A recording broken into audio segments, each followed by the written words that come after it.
मेरी एक जेब थी कणिका, जिसके साथ मैं खूब मजे करता था। मेरे और उसके बीच जो कुछ भी होता, वो कणिका अपनी सहेली को बता दिया करती थी। धीरे धीरे उसकी सहेली को भी उसकी बातें सुनकर मजा आने लगा और उसका भी मन करने लगा।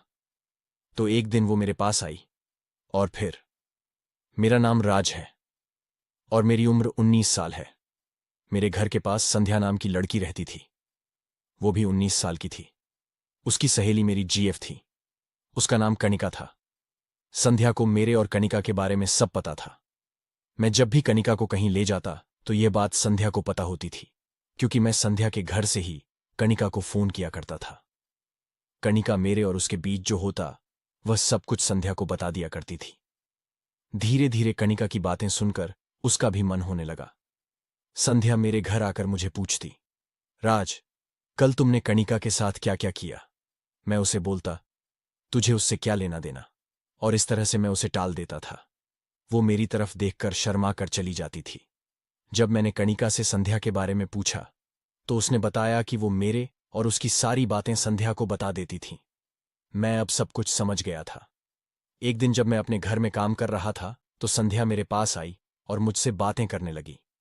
मैंने उसे कहा, तू अभी जा, थोड़ी देर से आना, मुझे कुछ काम करना है। मगर वो नहीं मानी। मैं उसे थोड़ी देर तक कहता रहा, फिर वो चली गई।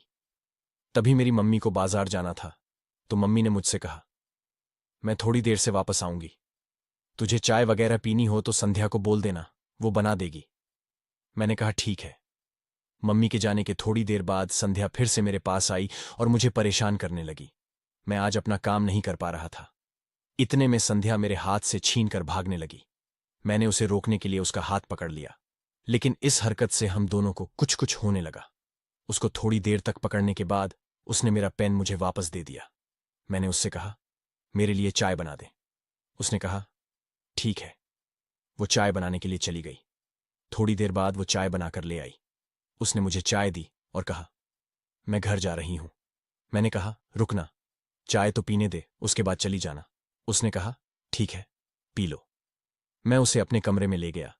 वो मेरे कमरे में आकर चुपचाप खड़ी हो गई। मैंने उससे पूछा, तेरी कणिका से कोई बात हुई है क्या? उसने कहा, नहीं। फिर मैंने उसको कहा, तू कणिका को फोन करके यहां बुला ले। उसने कहा कि वो यहां पर क्यों बुला रहे हो? मैंने कहा, मम्मी नहीं है ना, इसलिए। उसने कहा, ठीक है, मैं उसे फोन करके आती हूं। मैंने कहा, रुक। मेरे कहने से वो रुक गई और कहने लगी, बोलिए, क्या कह रहे हो? मैंने उससे पूछा, कणिका तुझे क्या क्या बताती है? तो उसने शर्माते हुए कहा, कुछ नहीं। मैं समझ गया कि यह मुझसे बोलने में डर रही है। मैंने कहा, संध्या, जरा मेरे पास। तो वो बोली, क्यों? मैंने कहा, आ तो सही। वो धीरे से मेरे पास आई। मैंने उसको बिस्तर पर बिठाया और कहा, संध्या, तुझे सब पता है ना मेरे और कणिका के बारे में? तो वह कहने लगी, मुझे कुछ पता नहीं है। कसम से वह उस समय डर गई थी। फिर मैंने कहा, कोई बात नहीं, तुझे हमारी बातें जाननी हो तो मुझसे पूछ लिया कर, मगर कणिका से पूछा कर। तो उसने कहा, क्यों?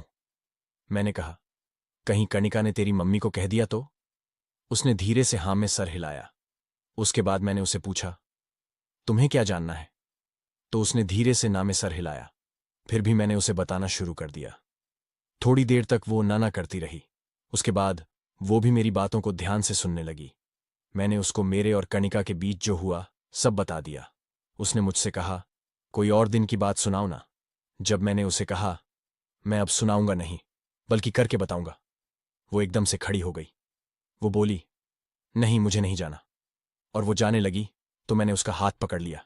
मैंने कहा, संध्या, मुझे सब पता है कि कणिका की बातें सुनकर तेरा भी मन करता होगा यह सब करने का। आज मैं तुझे खुद सामने से बोल रहा हूं। वो बोली, अगर किसी को पता चल गया तो क्या होगा? मैंने कहा, मैं किसी को कुछ नहीं बताऊंगा, कणिका को भी नहीं। आखिर वह कब तक मना करती?